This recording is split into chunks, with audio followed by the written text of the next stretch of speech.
Hey guys, just wanted to go over a couple of these problems with you to make sure you understand everything. I want to start with number 5 from worksheet 12. So this is using the binomial theorem to expand this.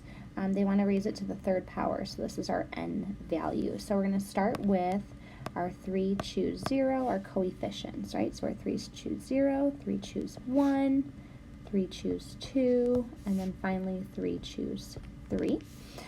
Our first term is going to go in descending order. So we're going to start with 4a squared to the third, and then 4a squared squared, and then to the first, and then to the 0 power. Now, of course, anything raised to the 0 power is just going to be 1, so you don't have to write that if you don't want to. And then we take our second term, so the b cubed, and that's going to go in ascending order. So starting with 0, and then b cubed to the first, b cubed to the second, and then finally b cubed to the third. So we see all of our exponents. Again, b cubed to the 0 power is just going to be 1. Once you use the binomial theorem to expand, you just have to multiply everything together.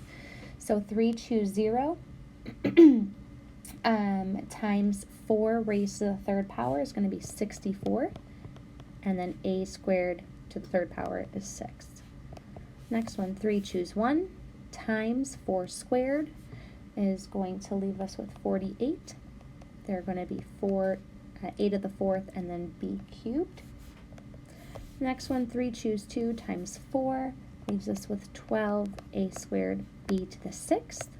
And then the last one, 3 choose 3 times 1, really just leaves us with 1b to the third power.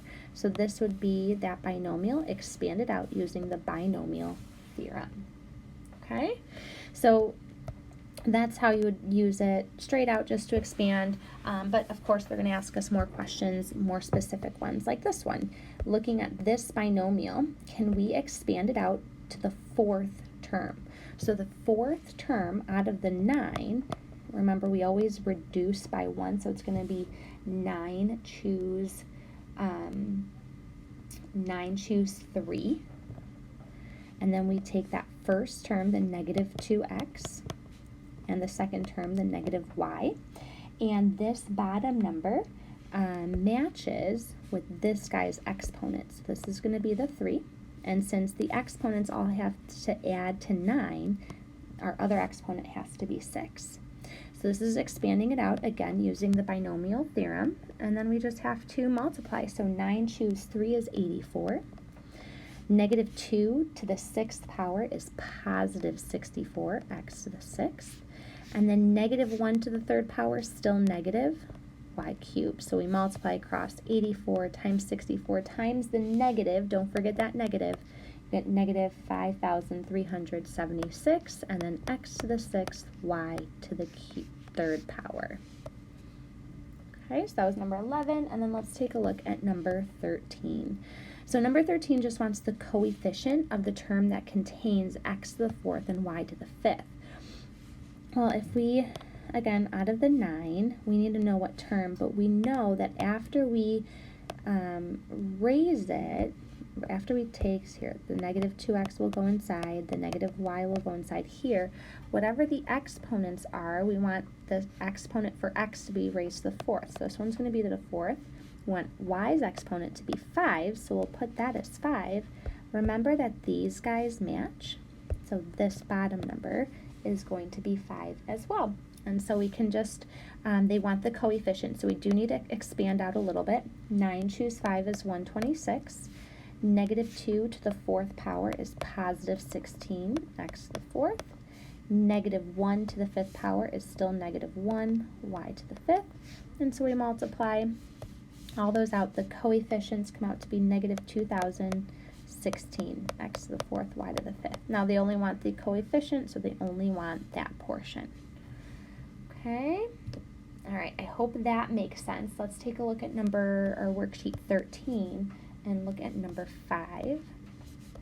So 5, we're using binomial probability. They want the probability of flipping a coin 8 times, so that's our n, and we want less than 3 tails. So we'd be okay with 0 tails, or 1 tail, or 2 tails.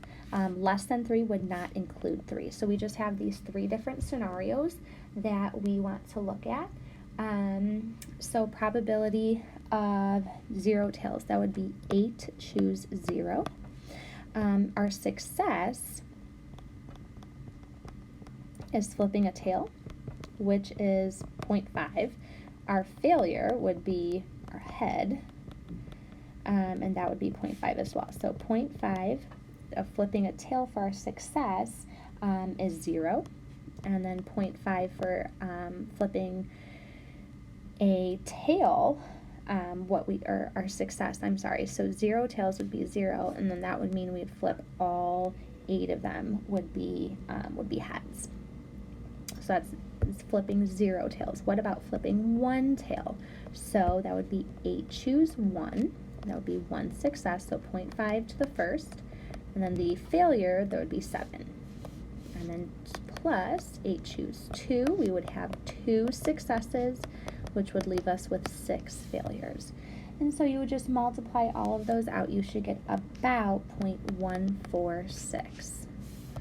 Okay, so that's number 5. Let's take a look at number 9 next.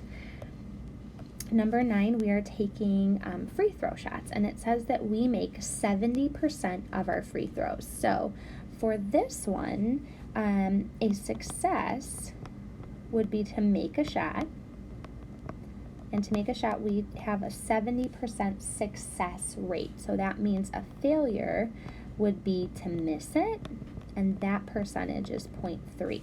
Okay, so it says we take 4 shots in a row, so that's our N, 4. And then they want to know what's the probability that we make all of them. So we would succeed all 4 of those times. So 4, choose 4. So that means we would succeed 4 times and fail 0 times. So you'd multiply all that out and you get 0.24. Okay. Last one I want to go through is number 11. So this one says, number 11, you take 10 free throws. What's the probability that you make less than 5 shots? So 10 free throws, we want less than 5. So we would be okay if we made 0 shots, or 1 shot, or 2, or 3, and I'm running out of room, or 4. So we want to just spread them out. Again, we won't include 5 because they want less than 5 shots. So our success, again, we have a 70% success rate. If we don't make any of them, that would be no successes and all failures. If we make 1 of them, then that would be 9 failures. If we made 2 of them, 0.7 to the second power, that would mean we'd have then 8 failures, and so on. And so you would just continue filling all those out. So 0.7 to the third, 0.3 to the 7th. And then the last one, oh, that should be 10, choose 4. I'm sorry about that. 0.7 to the 4th times 0.3 to the 6th. Again, pointing out that all of your exponents should add to 10. So you can just double check that they do in fact all add to 10. You would multiply and evaluate all of those individually, add them all together, and it should come out to be about 0.047. Okay, hope that's helped you guys out, makes some, gives you some clarity, and we can go over the rest of the questions in class.